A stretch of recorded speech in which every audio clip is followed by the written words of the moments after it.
In the book It's Okay That You're Not Okay, Meeting Grief and Loss in a Culture That Doesn't Understand, Devine articulates an important perspective on the profound experience of grief, loss, and sorrow, subverting societal misconceptions and misplaced expectations.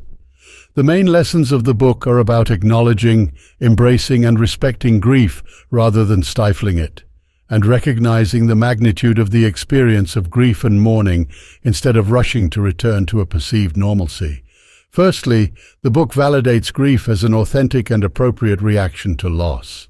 In a society where people are often uncomfortable with extreme expressions of emotion and sadness, this assertion dignified grief and positions it as a normal human experience, thus reducing the stigma attached to it. Devine advises that it's unjust to think of grief as a problem needing solution.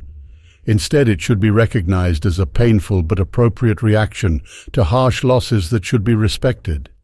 Devine also teaches that grief cannot be fixed, only carried. She illustrates this point by portraying grief not as a disease to be cured, but as an experience to be carried with us. According to her, grief is not something to be overcome or to move past, but something that changes us and becomes part of who we are.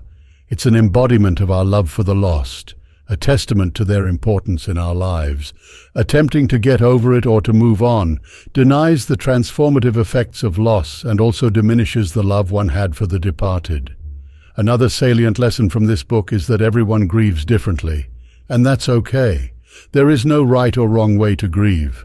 According to Devine, the experience of grief is highly individual and subjective. There is no universal blueprint or set timeline for how one should grieve and for how long. Some may grieve openly, while others may do so privately.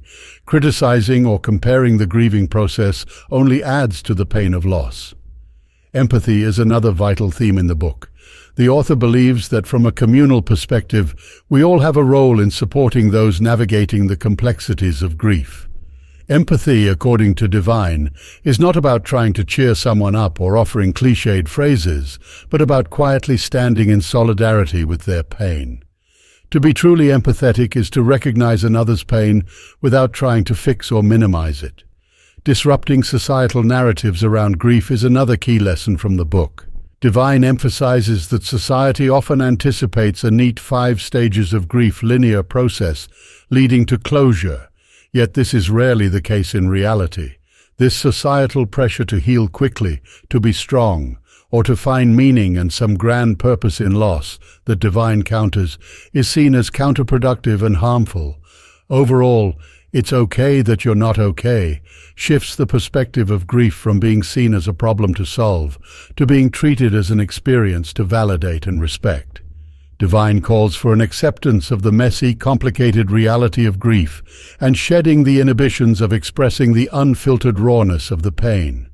This book provides a comforting solace, a recognition and affirmation to those in grief that their feelings are legitimate, validating, and that it truly is okay not to be okay.